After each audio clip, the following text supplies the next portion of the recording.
Just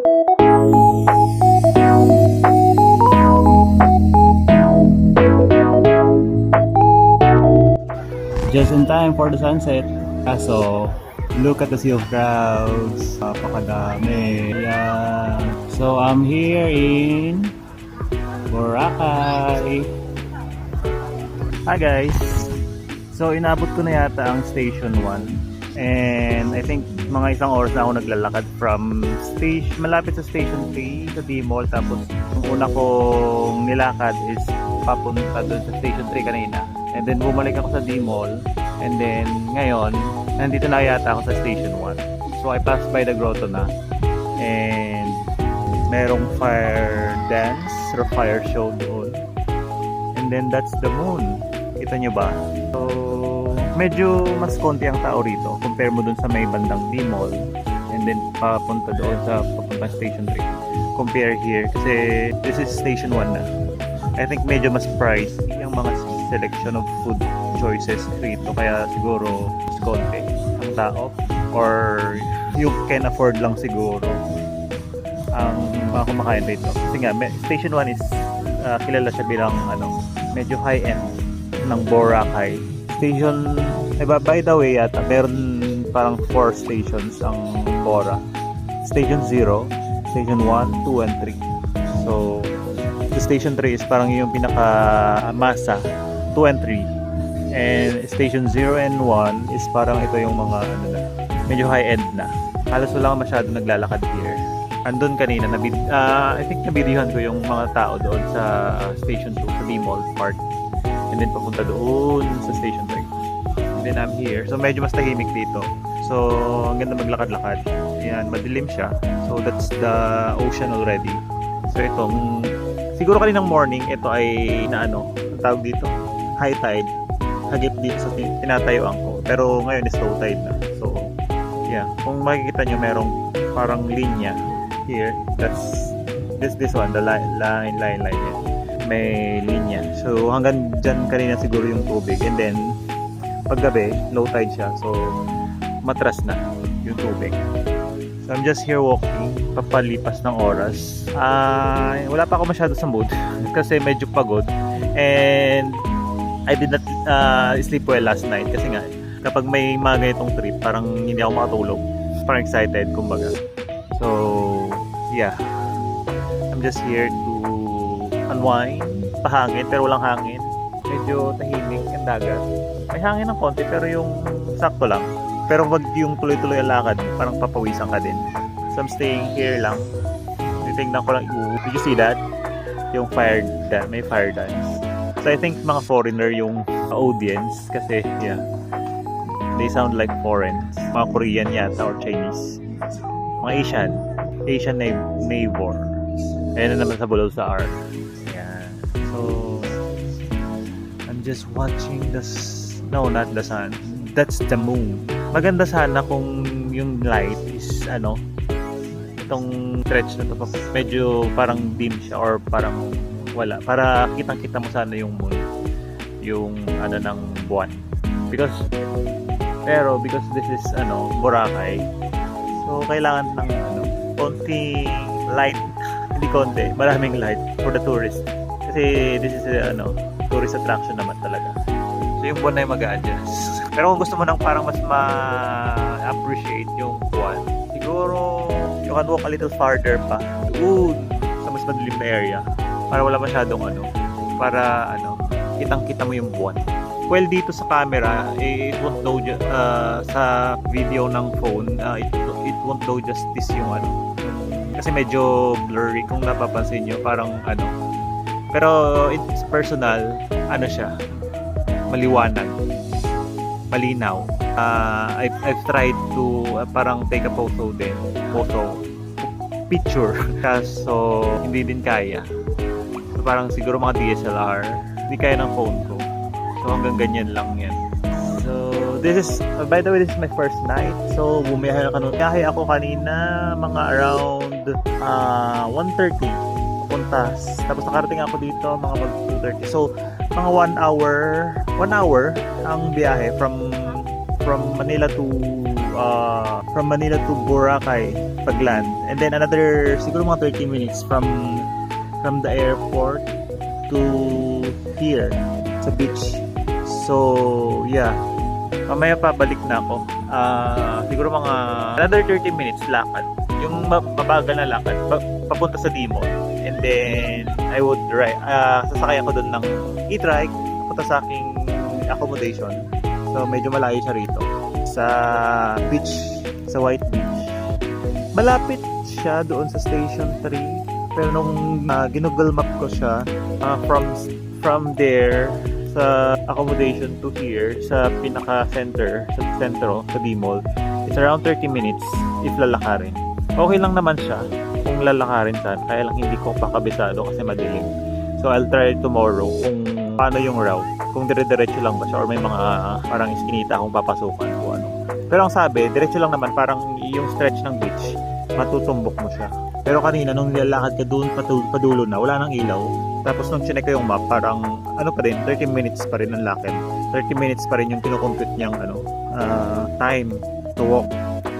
So parang sabi ko, parang maliligaw ako kasi tas madilim na. Madilim na yung part na na nilalakaran ko kanina. Parang nalarating ko na yung dulo. And so sabi ko balik na lang ako dito sa D-Mall. And then medyo sinipag pa maglakad. So nag-ano pa ako. Pumunta ako sa kabilang side. Doon nga sa may grotto. I passed by the grotto. And then ngayon pabalik na ako. So yeah. And that's it. That's my first night here in Bora. First night. Ay, by the way, kanina naabutan ko yung sunset. Palubog na siya. So, mga 6 na yata ako nakapunta rito. So, yung sunset pala is, yun nga, mga ganong oras. Kaso, ang daming tao. May sea of crowds. So, given naman siya kasi understandable kasi long holiday ngayon. Long weekend. Long weekend. So, madami talagang tourists here. Buti nga, nakascore ako ng cheap flights plus hotel kay Air Asia. Yun, mga ano lang. Mga around mga sa 10 plus. So, balikan na siya. And then, 3 nights sa hotel. So, it's a hostel. So, may parang hindi room siya pero may mga kasama ka. Maximum 4 kami sa room. Pero parang hindi naman siya hindi naman siya puno. Parang 2 or 3 lang yata. Or ewan ko baka nasa galaan nung time na dumating ako, walang tao eh. Pero may mga gamit kasi parang may mga used towel, mga ganyan. So, for sure siguro nasa galaan nung time na dumating ako. Nasa nandito sa White Beach. Naglalakad-lakad. So, here. So, medyo kakaiba yung here. So, sa Station 1, mas tahimik. Pero, mas better. Kasi, I like it na tahimik, makakapaglakad-lakad. Pero sometimes, pag medyo gusto ko ng maingay na surrounding, medyo crowded, punta ka naman dun sa Station 2. But if you wanna have like time for yourself, makapaglakad-lakad kasi Holy Week ngayon. So, you have like time to anong tawag doon? To reflect on yourself para tahimik nga dito sa side na to. So you better come here. You better walk sa side na dito sa Station 1. Pero feeling ko pag gabi, pag morning, mas maraming tao rito. Kasi mas yung sand dito eh. Parang mas powdery compare mo doon sa Station 2. Parang kasi nga dahil medyo nandito tayo sa high-end side, siguro inaano nila to para maging yung sun. Ang tawag doon parang may inaano sila para mawala yung mga buo-buo. Anong tawag doon sa na yun? Basta kasi doon sa side na doon sa side na kaya naglalakad-lakad ako. Pero may mga medyo magagaspang na eh. Pero hindi naman siya magaspang kasi parang namuong nanigas yung sa tubig. Parang ganun. Ayan na yung buwan. Na, malapit na. Ang ganda niya sa personal pero hindi siya yung justice sa video. Hindi makuha ng video. Yung pinaka parang niya. So here, medyo humahangin-hangin na ng kaunti sa side na to. So ayan yung grotto. So that's it. That's it for my first night here. And see you tomorrow. Medyo tamad pa akong mag-vlog, mag-video. As you can observe or pag yung medyo yung speaking voice ko. Walang energy. Yeah. So, yun na nga. Bye-bye. See you tomorrow. Bye. A lot of establishments here ay close pa ng ganitong oras. Siguro mga 10 or 11 sila mag-o-open. So, close pa yung iba. And wala pa masyado ding tourist or wala pa masyadong tao. Or siguro na nasa beachfront area sila. So here, may mga inasal pag nagtitipid kayo. Pero pag nasa travel ka naman, kung may pambili kang ticket papunta rito, huwag mo nang tipirin sarili mo sa pagkain. No? Here, may unlocks din. Splurge naman ng konti sa pagkain. Sayang naman yung pinunta mo rito. So, as you can see, that's the beach. Tanaw na from here. It's a 2-minute walk pag mabilis. From doon sa entrance sa D-Mall, kabilang side to here. Lalakad-lakad muna ako saglit. Papagutom. Bago kumain. Para sulit. I'll go in front of the seaside. Tama bang term ko? In front of the seaside. Or nasa front na. Front beach. Daming tao. Look at the sand. Paka-powder niya. So, tambay lang here. Hahanap akong mauupuan. So, para tumambay. Dami nakatambay rito. So, kagabi doon, naglakad-lakad ako doon hanggang dulo. Andun yung grotto.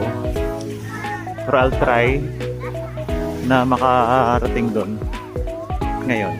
Kasi I need ng makomplete to yung 10,000 steps a day. Hindi naman siya required pero gusto ko lang. It's my achievement.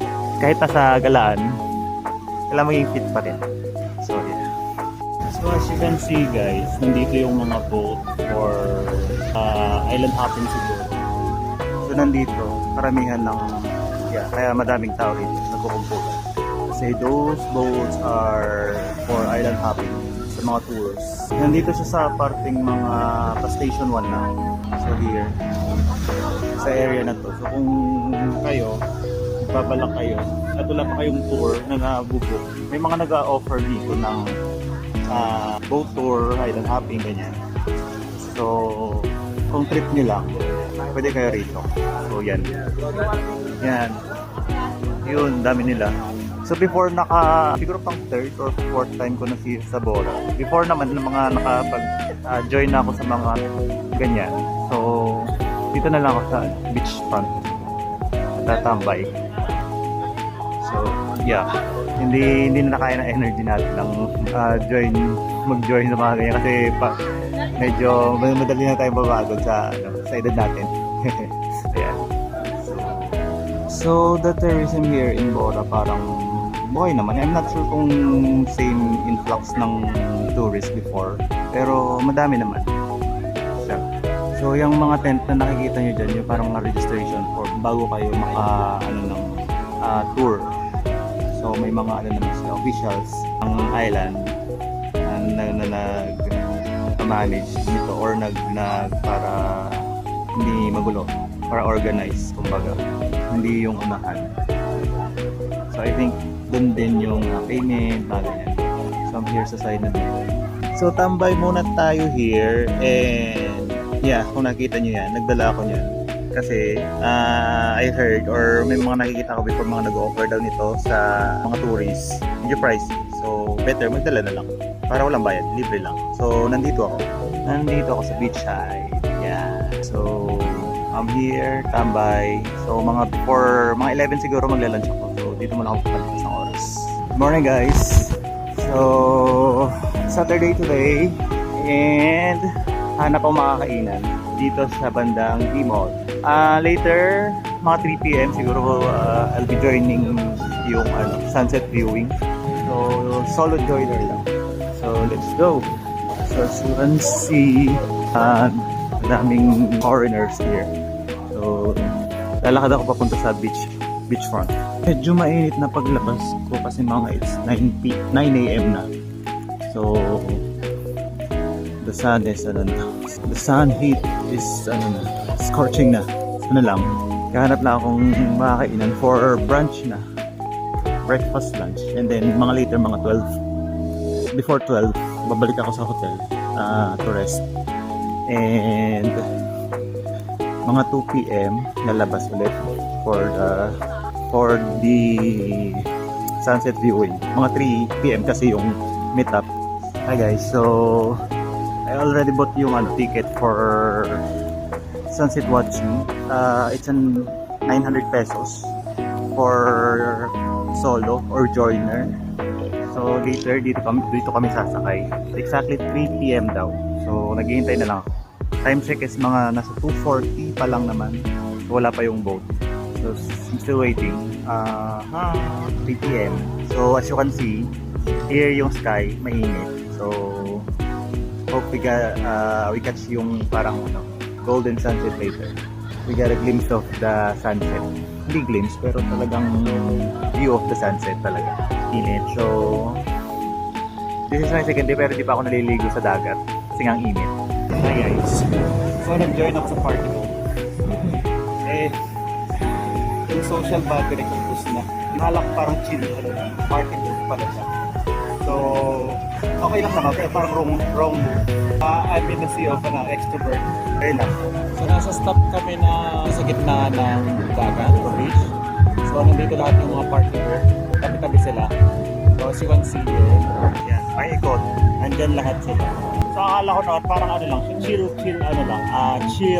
sunset viewing. Yung pala party sunset viewing pala yung so parang hindi yung social battery ko parang hindi ready for this kind of setting. So nandito ako sa taas ng boat. So waiting for the sunset. Yan. Samantalang sa ibaba sa ano ng boat. Ayun, nagtutugtugan. Kung naririnig nyo, yeah, nagtutugtugan. Maingay, I think. So I'm here sa taas. So end the night, nag-dinner ako dito sa Henan Group of Resort.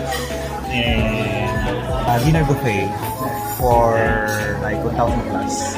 So inisip ko mag-dinner sana ako dun sa Korean restaurant. So, pero parang ganun din. Magagastos ko parang 1,000 plus din. So why not try yung Henan naman? Para maiba naman. So I'm splurging myself sa food ngayon. Kasi napagod ako sa boat tour kanina. Sunset party tour kaninang hapon. So yun lang. Guys, alam nyo ba? I wanna check this out. Tapos parang gusto ko mag-stay a little longer para ma-experience to. Kaya lang, the problem is, inaantok na ang tito nyo. It's past his bedtime na. So, naglalabanan kayo antok guys. Either balik na ako sa hotel para matulog or I'm gonna stay here a little longer. Ay, ganito pala talaga kapag trend tayo na. Mga 9 o'clock or 9:30, kasi then, antok na guys. Balitaan ko kayo kapag natuloy ako or yeah, sobrang antok na talaga ako.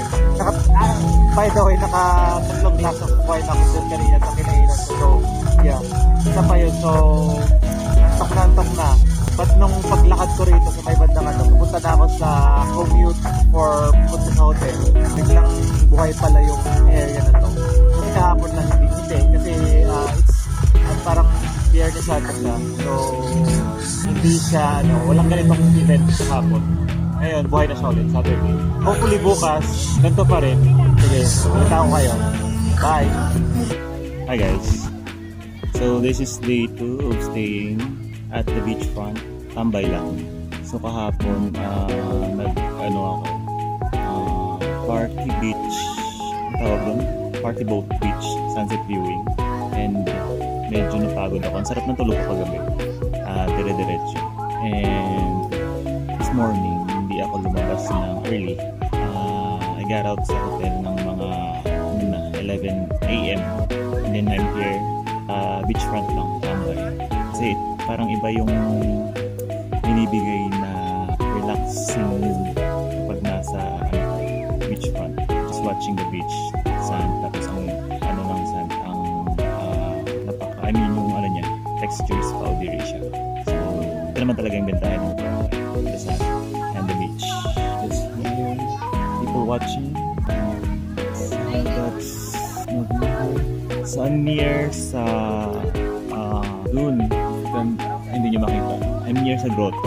So medyo mainit siya pag naglalakad kasi iba yung init na binibigay kapag yung nagre-reflect sa sun tapos mag-aano sa katawan mo. Even ako na nakaupo lang dito. Nainitan ako kasi yung reflection of nagbabounce back sa reflection ng araw. So I'm gonna stay here siguro mga until 12 and I'll go back sa my main center, dun sa center, mag-lunch. So this is how I spent my vacation here in Boracay. At ito naman ang aking kailangan makapag-relax. So see ya in the next video. Bye bye. So guys, this is Calma Cafe sa other side of Boracay, sa Bulabog Beach. And in front of it is yung beach na Bulabog. So equally maganda naman. And mas calmer ang atmosphere dito. Mas konti ang tao. And if you plan yung visit here, don't forget to come here sa Calma Cafe. So this is the view here. This is the other side of Boracay, sa Bulabog Beach. So mas konti ang tao, but equally captivating. Maganda. So may mga kainan dito, just like itong Calma Cafe here. And then alam ko may doon pa pag sa stretch doon sa paano yun. Guys, one more thing about dito sa Bulabog Beach. Wala yung lumot, yung green lumot. Unlike doon sa kabila. Nandun sa side na yun, doon sa mga stations 1, 2, 3. Nandun yung mga lumot.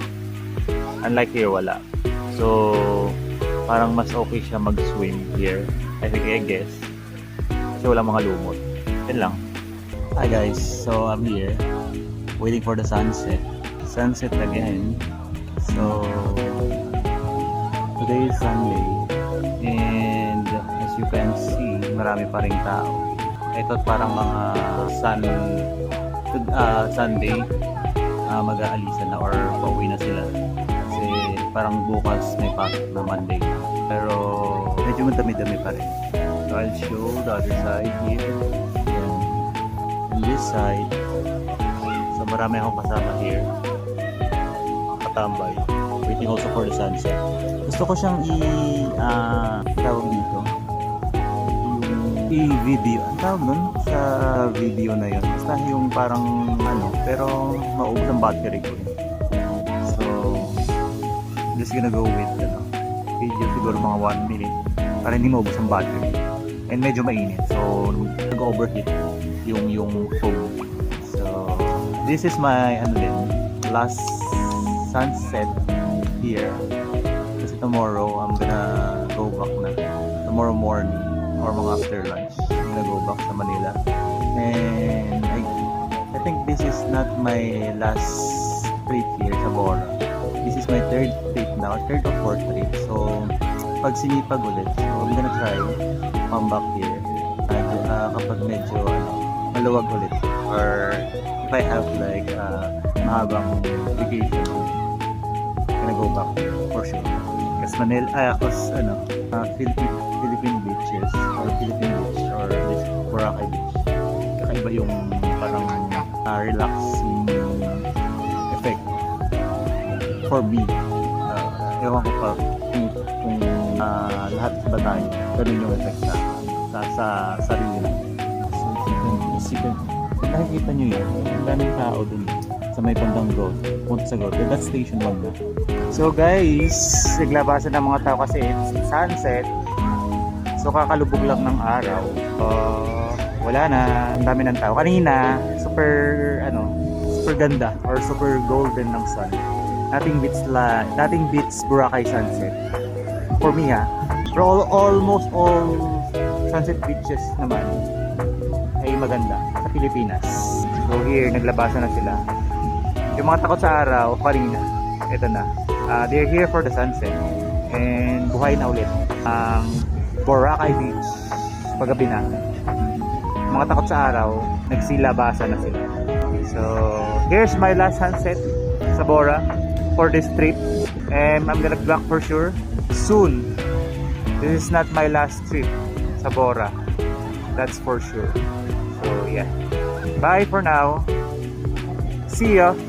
Bye.